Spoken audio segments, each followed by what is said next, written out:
أعوذ بالله من الشيطان الرجيم بسم الله الرحمن الرحيم اللهم صل على محمد وعلى آل محمد كما صليت على إبراهيم وعلى آل إبراهيم إنك حميد مجيد اللهم بارك على محمد وعلى آل محمد كما باركت على إبراهيم وعلى آل إبراهيم إنك حميد مجيد। আমার এই ভিডিওটা যারা দেখতেছেন সকলকে আমার সালাম, আসসালামু আলাইকুম ওয়া রাহমাতুল্লাহি ওয়া বারাকাতুহু। তো ভাই আজকে আপনাদের সামনে আসলাম একটি কথা নিয়ে, সেটা হচ্ছে নামাজ।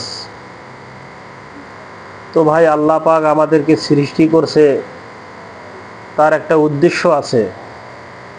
সেই উদ্দেশ্যটা হচ্ছে আমরা আল্লাহ পাকের হুকুম মানব, আল্লাহ পাকের আমরা হুকুম মানব, আল্লাহ পাকের ইবাদত করব।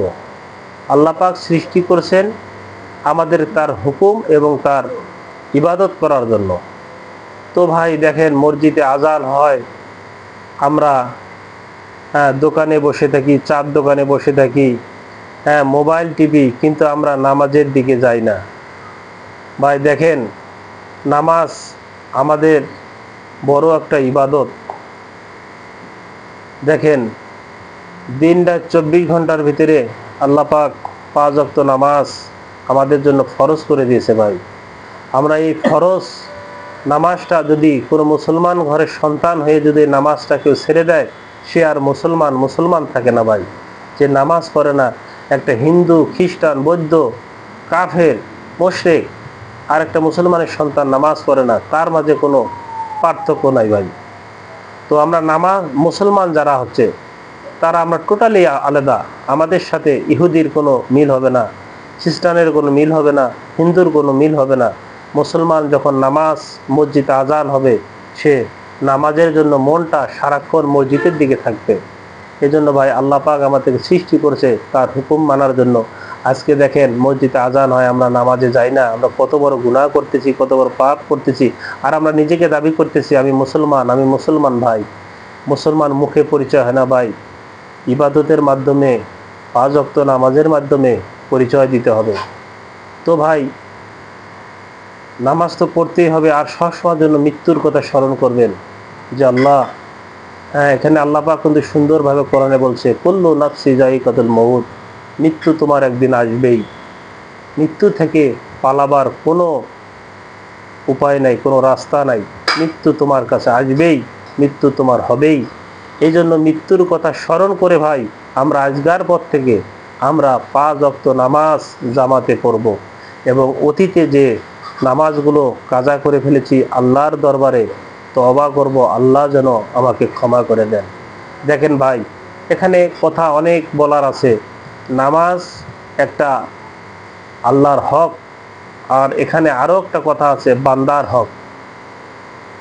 আপনি যদি আল্লাহ পাক, আপনি যদি নামাজ কোনো সময় কাজা করেও ফেলান, আল্লাহ পাক আপনাকে ক্ষমা করতে পারে, কিন্তু বান্দার যেটা হক, এটা যদি আপনি করেন, আল্লাহ পাক আপনাকে ক্ষমা করবেন না। তো যাই হোক, আজ ওই পর্যন্ত আলাপের দিকে যাব না। আমি যে বিষয়টা বলছি, আমরা 5 ওয়াক্ত নামাজ জামাতে পড়ব। এবং নামাজ হচ্ছে, দেখেন নামাজের কথা বললে আরও অনেক কথা আছে ভাই। এখানে দেখেন, আমাদের নবীজি যখন মেরাজে গেছিলেন, মেরাজ থেকে কি নিয়ে আসছেন? উম্মতের জন্য কি নিয়ে আসছেন বলেন? উম্মতের জন্য নিয়ে আসছেন 5 ওয়াক্ত নামাজ। কিন্তু নামাজ দিছিলেন 50 ওয়াক্ত। কিন্তু যাক, ওদিকে যাব না, অনেক কথা। এই 50 ওয়াক্ত নামাজকে কমাইতে এক সময় 5 ওয়াক্ত নামাজ আমাদের জন্য বরাদ্দ হয়ে গেছে, তাও ফরজ। এই জন্য ভাই আমরা 5 ওয়াক্ত নামাজ জামাতে পড়ব। আজানের সাথে দোকানে, মোবাইলে, টিভির সামনে আমরা আড্ডা দেব না।